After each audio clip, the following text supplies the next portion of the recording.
guys, welcome to Foodies Live, streaming live from the Sub-Zero Showroom Kitchen in Scottsdale, Arizona. Today I'm joined by Janet, Foodie Janet. Probably noticed it wasn't Jeff today. We're also joined in the kitchen by Chef Stuart Epstein, and also known as the Rock and Roll Chef. He also makes Grateful Red marinara sauce, and as you might be able to tell, he is a big fan of the Grateful Dead. So without further ado, I'll turn it over to him. And if you have any questions, please post them in the chat room. And Chef Stuart is going to kick it off with a little song. Okay, well, welcome to Foodies Live. And since I am the Rock and Roll Chef, I figured we'd start off with a little bit of a Grateful Dead song. So this is one of my favorites called Friend of the Devil. So here we go.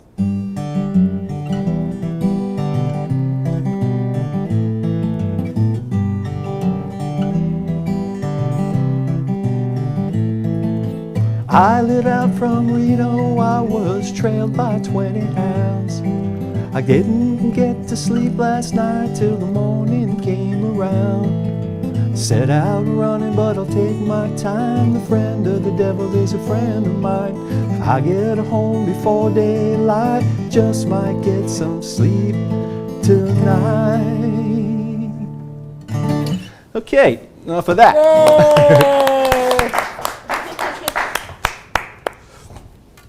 All right, so we'll get down to what we're really supposed to be doing here, and that's cooking and showing you how to do some really exciting menu items. We're going to do a three-course Italian meal for you today.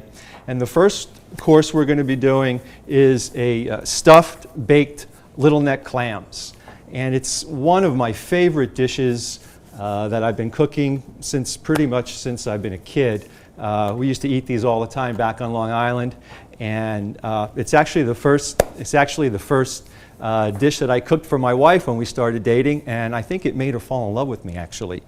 And I actually cook it for her every once in a while to remind her why she fell in love with me. So what we first have to start off with is some clams. And I like the Eastern little neck clams. These are about 6 or 7 to a pound, and these are the perfect size for stuffing. So we take a clam knife, and the way the technique, I'm just going to put my glasses on, the technique is you're not going to be taking the knife like this. You're just going to go right in between where the clam comes together, and then with this hand, you're just going to push the knife in, and that should open up the clam.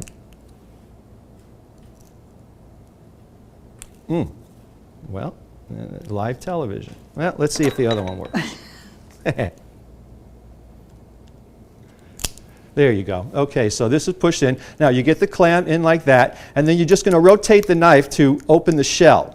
And then you take the tip of the knife and you rotate it in, and then the clam just comes right out. Now, it's important to open the clams over the pan that you're going to be cooking the clams in, because there's a lot of juice that is in the clam that you want to save, because that's going to be cooked with the clams in the oven.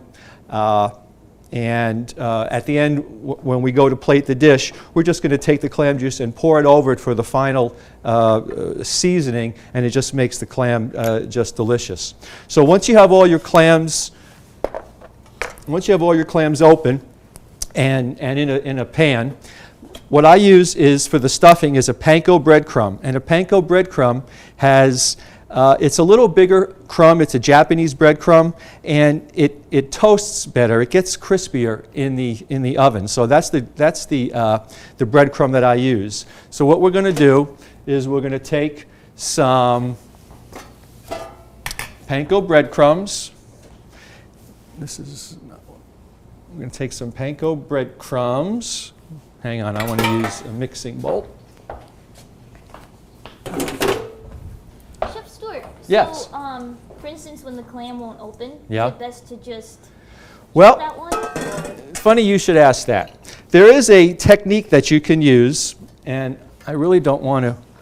What you can do is take your clam knife, and you can take it on the back where the clam comes together, okay? And you can put your knife right here, and then if you just give it a couple of taps on the counter, you should be able to get the clam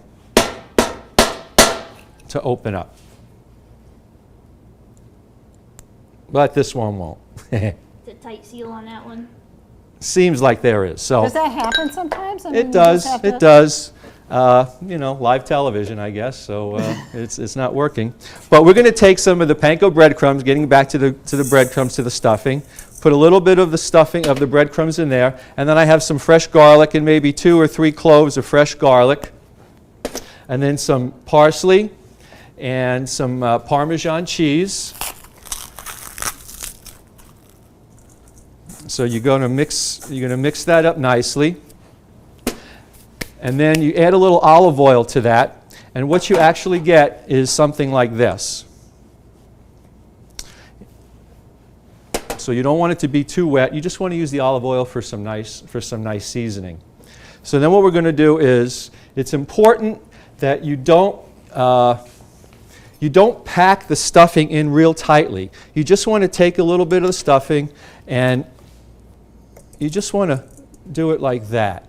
So when you're baking the clam, the heat has a chance to surround the breadcrumbs, and it gets them nice and crispy.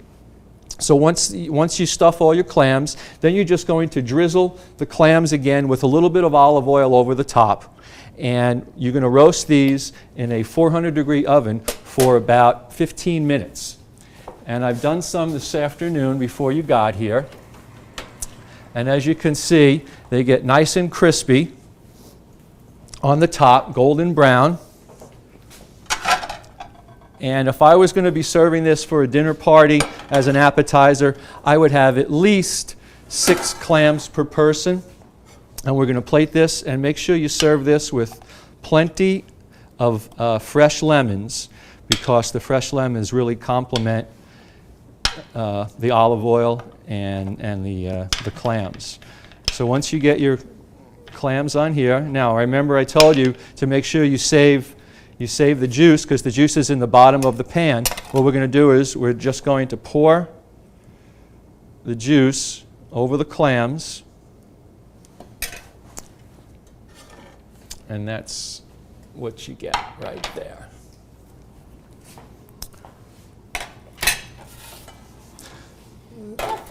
There's a question emailed from Sandra from Irvine. She Uh-huh. wanted to know how to best shop for clams. Is there something you should look for? Well, you want to make sure that they're closed. As fresh as you can be. If they have a little bit of an odor, you want to stay away from them. But most of the clams that we're finding now are farmed. So, but the only thing is you got to make sure that they're all closed. So if you go to your fish market or your grocery store and you're buying some clams, make sure that when you buy them, they're nice and tightly shut, because once they're open, that means they've died, and you really don't want any of those types of clams. But that's the important part. Okay. Okay, so like I said, I would serve about 6 clams per person, an appetizer, and we'll go on from there. The next thing I want to do for you is show you how to do some raviolis. And we have a garden at our home, and our garden is just brimming with different types of fresh herbs and tomatoes and Swiss chard. So we always try to figure out different things to do with our vegetables. And one thing I've done is we've taken our Swiss chard, which has come right out of the garden today, along with our fresh oregano and basil. And we're going to chop this up and saute them really quickly in a hot pan. And the way we're going to do this, and then we're going to mix this with 3 cheeses. So the stems of the Swiss chard are also edible, and it's going to add a little bit of a crunch to our ravioli. So I take the stems off, and then we go ahead and dice them up into small pieces, like so.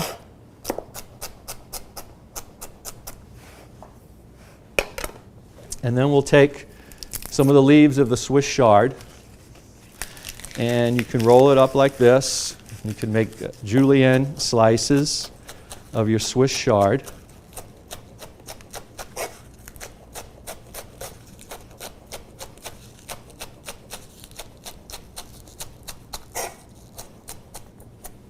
And then we'll come back and slice it this way. I can't believe you grew that. Looks better than what you find in the store. It's awesome. So then we're going to take and get a pan going. That's going to be for our raviolis. Do you always want to cook the ingredients prior to adding it to the ravioli? Absolutely. What we're going to do is we're going to saute these up real quickly. Now when you saute, you want to make sure that you get your pan hot prior to adding your oil. So we'll add a little bit of olive oil. And we'll let the oil get hot. Why does your pan need to be hot before you put the oil in? If you start with a hot pan and then you add your oil and then you add your food, you'll notice I'm not using any Teflon coating on my pan. So if you have a hot pan and then you add your oil and then you add your food, the foods won't stick. Oh, okay. You get a little bit of some action there. We're going to add some fresh garlic. And then we're going to add some fresh parsley.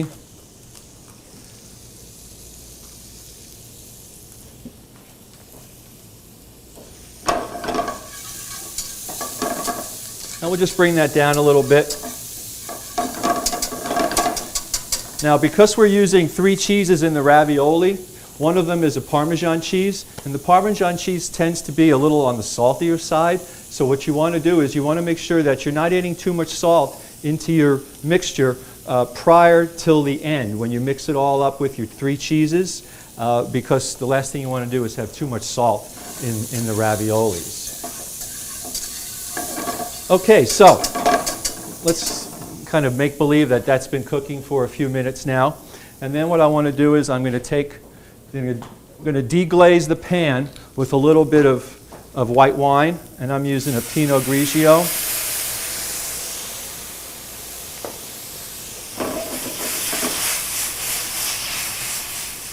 And then I'm just going to reduce that down until all the liquid evaporates, because we're going to mix that with our 3 cheeses, and you don't want it to be too wet. So this will take a couple of minutes till the liquid is going to evaporate from the pan here. Now, I said we're going to be using a 3 cheese ravioli, and the 3 cheeses are mascarpone cheese, which is a sweet, almost like a dessert cheese. They use it for tiramisu. It's a very creamy cheese.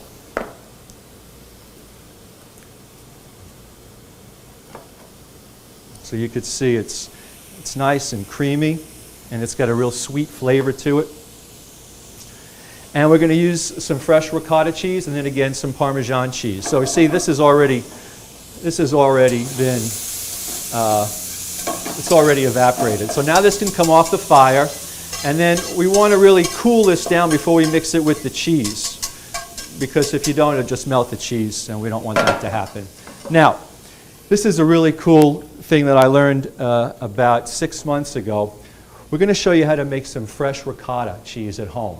So what I have here in my saucepan is 2 quarts of whole milk and a cup of heavy cream and a little bit of a couple of pinches of salt.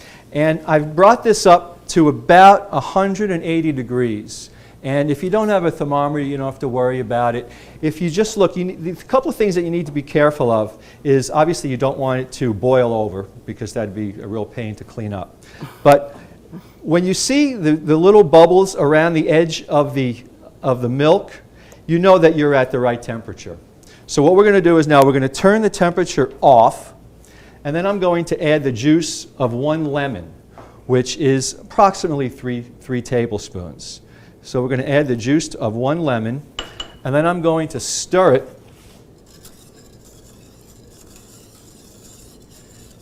And it's going to sit for about 5 minutes. And as you can see, there's curds forming here. The whey and the curds separate. And after it sits for about 5 minutes, we're then going to ladle the curds into a cheesecloth and strain the whey out of the curds, and what's left is the fresh ricotta. And if you've never had fresh ricotta made at home, it's a totally different product than what you're getting from the stores. So it's so simple to do. I would recommend that you at least give it a try once. You can serve it hot on crostinis if you wanted to do little crostinis with the hot ricotta cheese.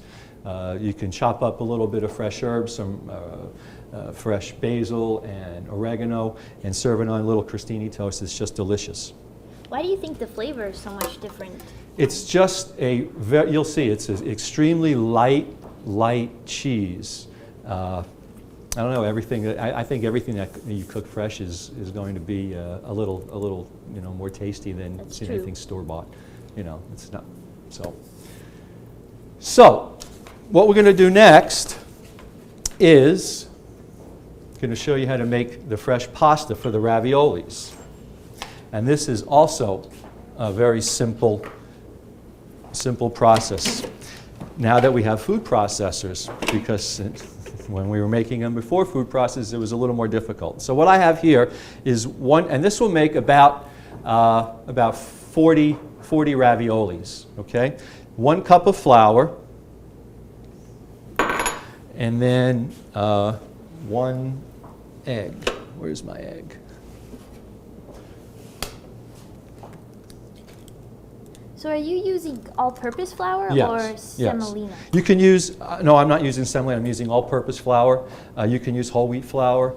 I'm sure you can use semolina flour if you like as well.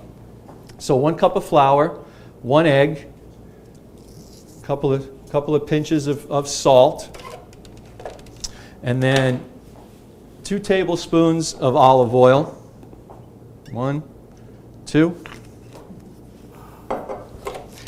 And then we're going to start the motor in our machine. And then we're going to add some water, about a tablespoon at a time, just until you see the dough starting to come away from, as you can see, it's starting to come away right there. Maybe one little.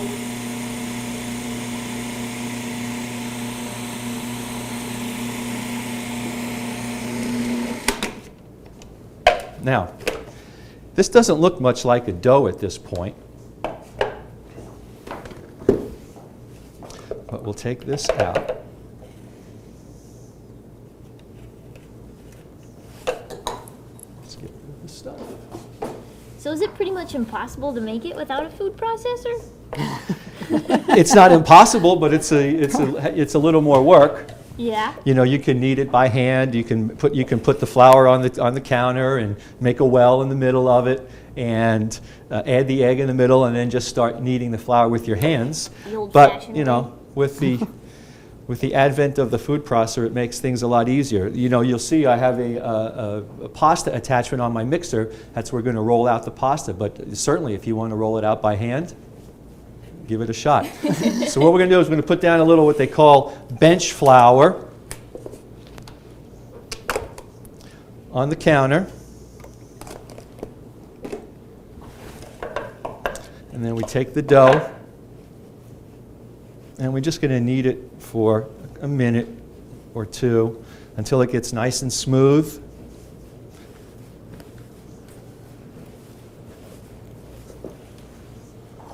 Is that something you can make ahead as well and then Absolutely. possibly freeze it or something? Yeah, okay.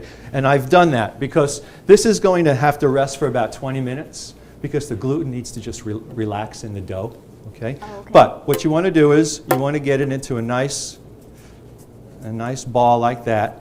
And then you're going to cover that, and then you're going to let that sit for about 20 minutes in the, on your counter. You don't want to refrigerate if you're going to use it right away. Look at that, perfect. So what I've done is I have some dough that I made actually made yesterday. And we're going to use that for the raviolis. So, as I said,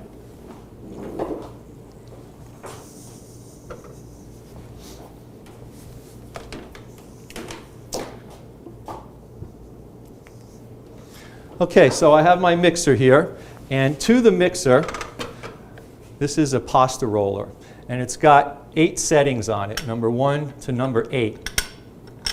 And the number 1 setting is the largest setting. So what we want to do is we're going to take about half of this,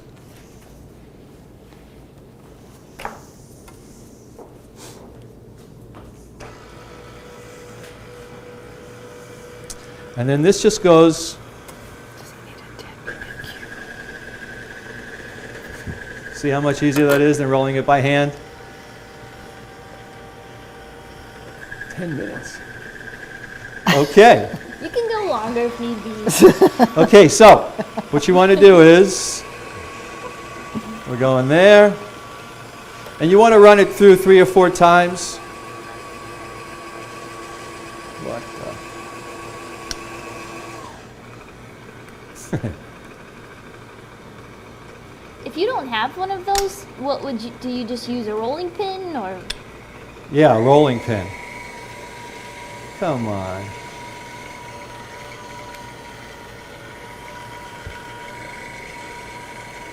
And you have Okay, so now what you're going to do is you're going to roll it down to number 2, and it's actually going to get it to roll out thinner.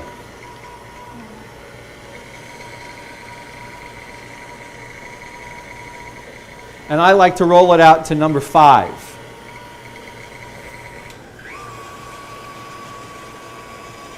Because that's the thickness I think works the best for raviolis.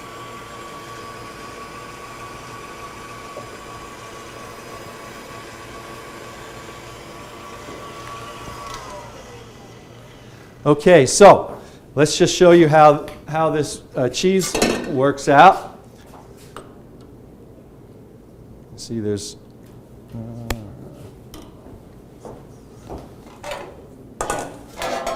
You take your time. Take your time. okay.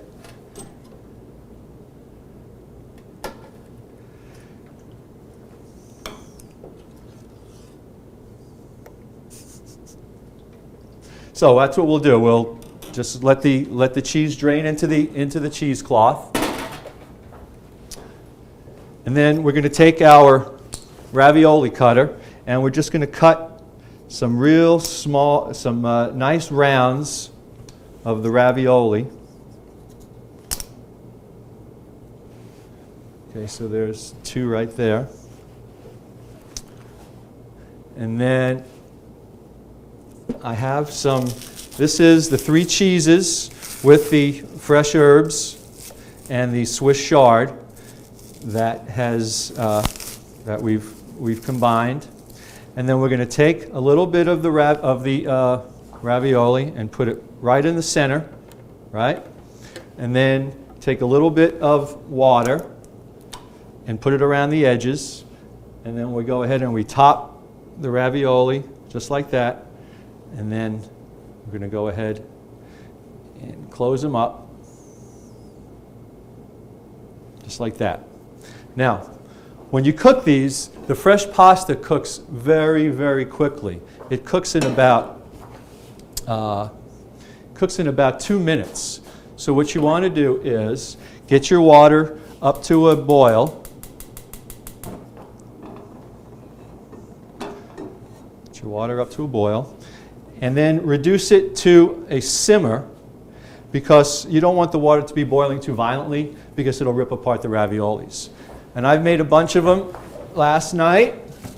It's not through the magic of television.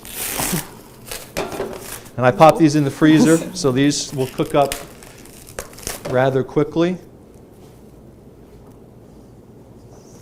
Now you know they're going to be done when they float.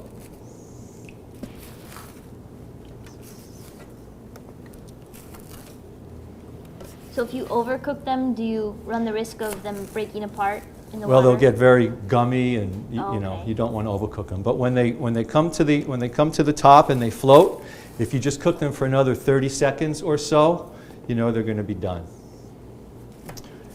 Okay, so we're going to serve that today with our Grateful Red marinara sauce. Thought about doing a garlic sauce, but I guess we're running a little bit out of time. So these raviolis are beautiful with a garlic sauce or a marinara sauce. So we're going to serve it with the marinara today. When did you come up with that sauce? What kind of inspired you to make it? I was at the farmer's market, and one of the vendors there introduced me to San Marzano tomatoes, which are tomatoes that are imported from Italy, and they're grown in volcanic soil, and they're ripened and they're harvested at the height of their ripeness. They're billed as the sauciest tomatoes in the world. Wow. And I took the tomatoes home and made a tomato sauce, and gave it out to some people, and they said, "Hey, this is some of the best stuff we've ever had." And so we decided to bottle it. We bottle it in Tempe, Arizona. It's a local product. It's in a number of local small markets in town. Vino 100, Lucy's Market on 16th Street. So there's a number of places. Sibley's West in Chandler. Guido's in Scottsdale. So there's a number of places that it is available in Scottsdale. And the raviolis look like they're just going to be done in a minute. What's different about your sauce that makes it different than any other marinara sauce? Well, it actually tastes like a homemade sauce, but all you need to do is open a jar. Nice. Not So spend 5 hours it's very over the stove. it's very very simple. It's delicious too. Is it different herbs or spices with that?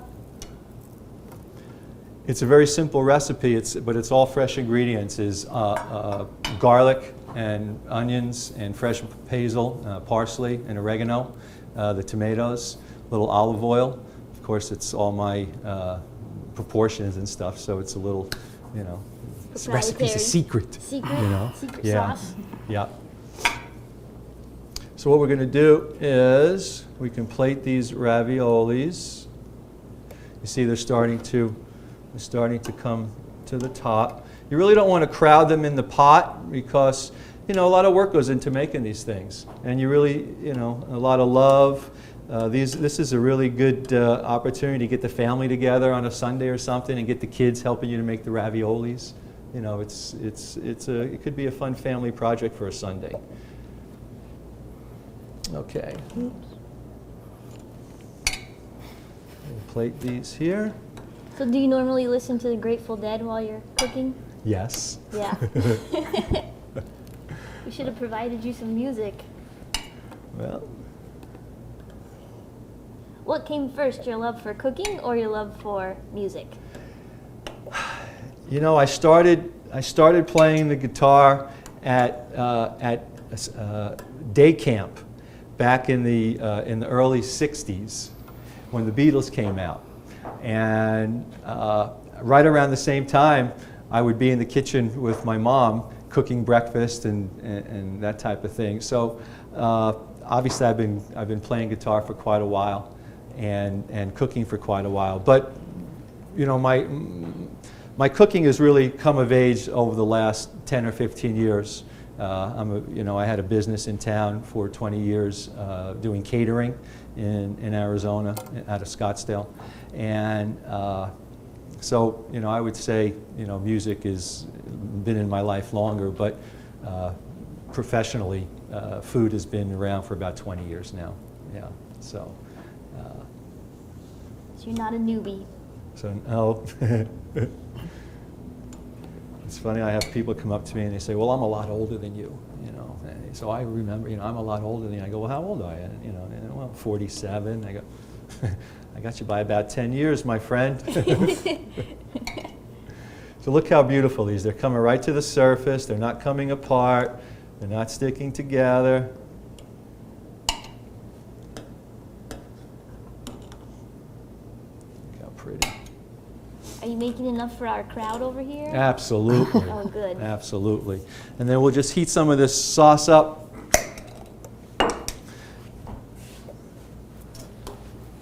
We can do it right in this pan.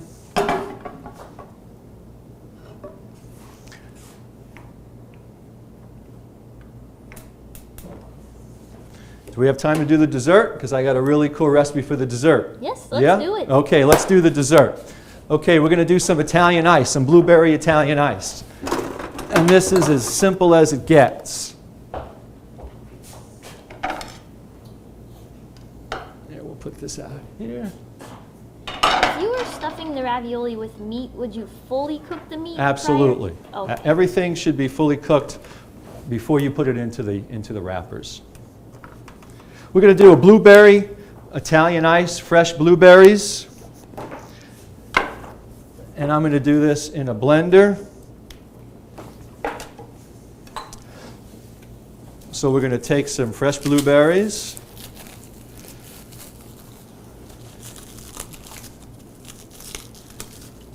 And put them in the blender. I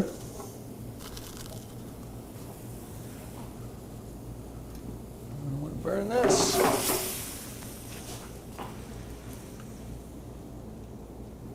Yeah, that looks better. Okay, so fresh blueberries, about 1.5 cups of fresh blueberries. And then what we're going to do is we're going to take 1/2 cup of sugar and some juice of 1 lemon, no seeds.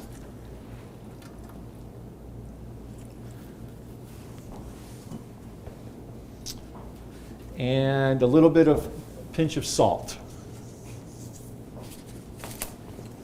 And then water.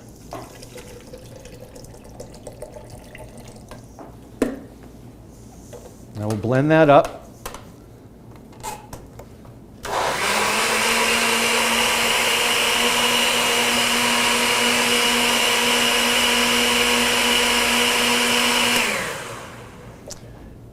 And now what we want to do is we want to strain this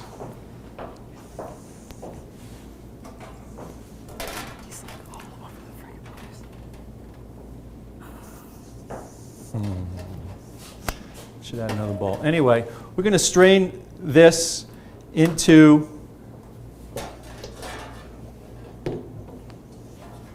this bowl.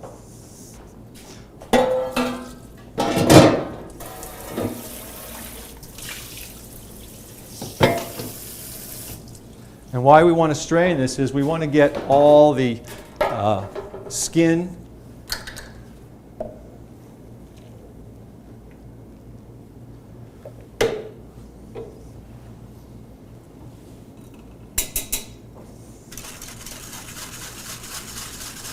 and then what we want to do is we want to pop this into the freezer and set your timer for about an hour, okay? And after an hour, go back out to the freezer and take a fork and just kind of run the fork through the ice to kind of break it up, because you don't want it to freeze as one solid patch of ice. What you want to do is you want to make it kind of slushy. So you want to take your fork and run it through the ice, and then put it back in the freezer, and then set your timer again for an hour, and then at the end of 2 hours, come back out, and then run your fork through the ice again, and it gets kind of slushy, and that's really all you have to do. And then just pop it back in the freezer and let it harden up. And what you get is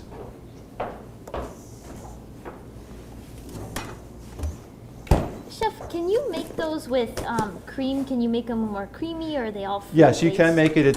Yeah, you can make it sort of like an ice cream. With you can add some cream to that. But here's what the finished product looks like. Where did this idea of this icy dessert come from? Is it Italian? This is an Italian. It's called the blueberry granita. And if you want to get fancy, you can do it with pineapple. You can do it with peaches. Okay, so, and it would be really pretty if you had 3 colors in the pan or in the cup. You could do oranges, pineapples, blueberries, watermelon works very well, and it's just delicious. That is pretty. So that's pretty much. Splenda instead of sugar? Yes, you can. Ah, good question. Yes, you can. You can use Splenda instead of sugar. Well, that's pretty much the So you show. got for us today? Yep, All I think right. that's it. Well, So I want to thanks, thank guys. Beth for having us, and if you're in North Scottsdale, I suggest you stop by the Sub-Zero showroom because it's just a beautiful spot to come. They got some great appliances and wonderful things for the kitchen. So thank you It very is a much. beautiful Appreciate place. it. Thank you. All right. And thanks, guys, for tuning in. And we'll be back next week at 3:30, same time, same place. So please feel free to tune in then. That's a little out of your league, don't you think? The whole salmon. You do have a backup plan, though, right? You know, like catering. Do they even like fish? Make your meals, even the ambitious ones, come out just right. You're actually enjoying this, aren't you? The power, finesse, and ease of Wolf cooking instruments Okay. leave no room for doubt. You've changed.